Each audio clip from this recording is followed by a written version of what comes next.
I'm Tameka Stigers, wife, mother, and owner of Locs Salon and Spa. I started Locs 10 years ago on the back porch of my house. Here it is now. Recently, I started another business, and it's been hard, but I love what I do. I love Black beauty, our people, our promise, our power. Every day, I try to make a difference, and I still have a lot to do. One thing I'm learning, time is not my friend.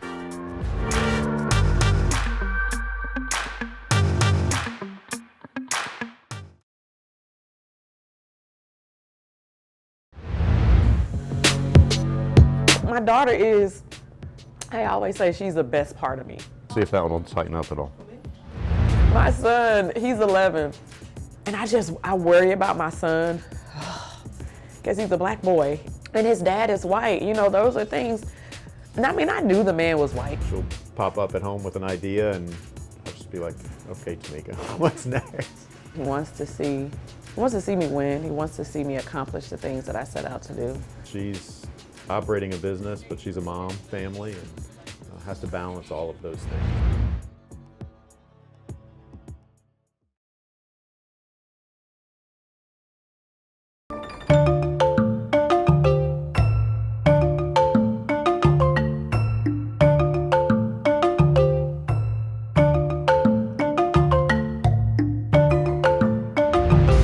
First came widespread infections, then came closing signs. Tonight, St. Louis area experiencing a bit of COVID deja vu thanks to yet another surge.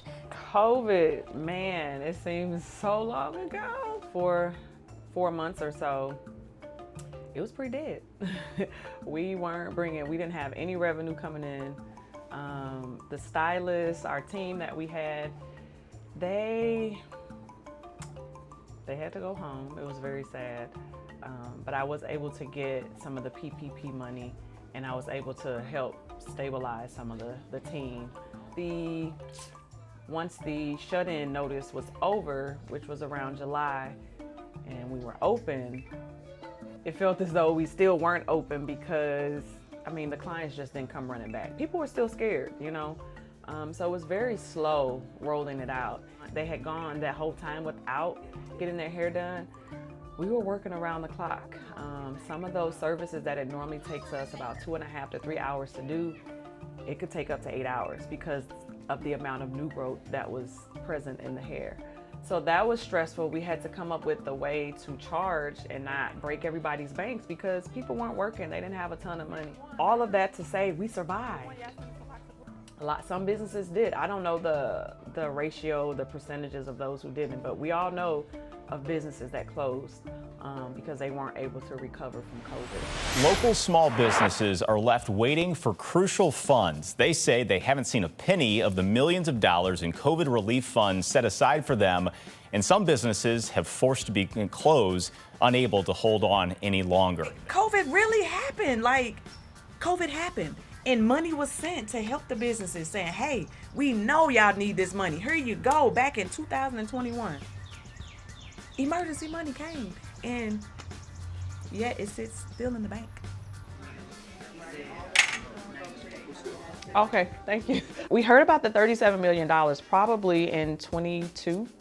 So the money came from the federal government, the ARPA funds, COVID funds, and St. Louis received almost $500 million for the city of St. Louis by itself. But due to an imaginary line drawn down the middle of Delmar, And lo and behold, I'm not eligible to apply. The whole south side of Delmar is left out. So you want to put money into the city, the north city, and then you leave out the south side of Delmar. And I wasn't going for it. so city leaders went back to the drawing board, attempting to better draw lines around disadvantaged businesses. Applications for the grants reopened in August last year, but here we are, 10 months later. It's like everybody requires a fight from us. Why we gotta fight for everything? And then when it's our own people. The leadership, SLDC, Black. Mayor, Black. Treasurer, Black. Our ENA, Darlene Green, Black.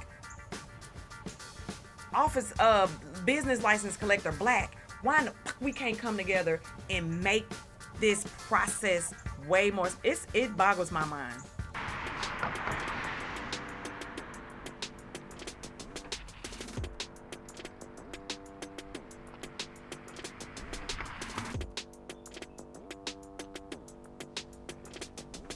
small businesses are the lifeline of a neighborhood, of a community. I mean, it's so many things, small businesses, we wear so many hats. We employ our community. Small businesses, we don't look to relocate people into town. We look to employ those right here amongst us. So we're very important to any stable community, any neighborhood. If you don't have a thriving community of small businesses, what do you have? Business owners in St. Louis now calling for a federal investigation into how the city awarded millions of dollars in COVID relief funds. It is a situation Chief Investigative Reporter Lauren Traeger has been following very closely. Fairness, that's it. Small business owners standing together outside St. Louis city offices, frustrated by how city leaders decided to hand out more than $30 million in COVID relief funds. I don't know any other word other than cronyism. They're connected to the mayor. The heart of that board bill said, we want to invest in small businesses in North St. Louis City. I grew up in North St. Louis City. I have a business in North St. Louis City. I currently live in North St. Louis City. Who is this money for? Businesses like mine. We're here.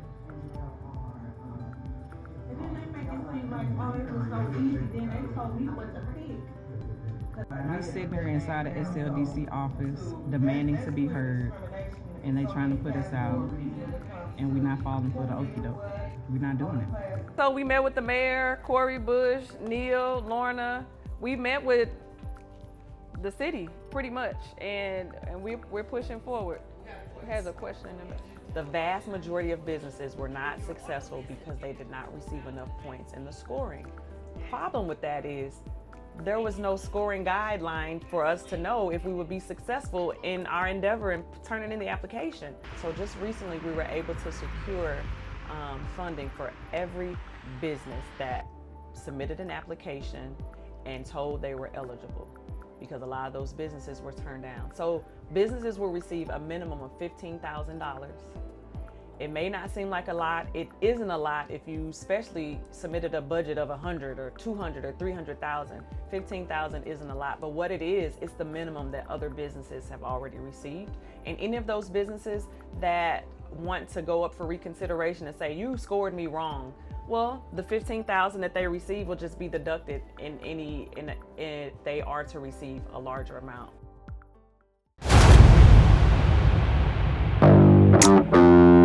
No business can sustain negative revenue. When we wear our hair in twist, locks, and braids, we don't shampoo it that often.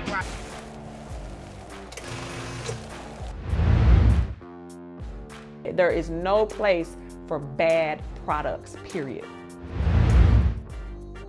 It's empty. I just went all in, and I did it a little backwards. We're just trying to shed examples that this can be done, and we're proving ourselves right.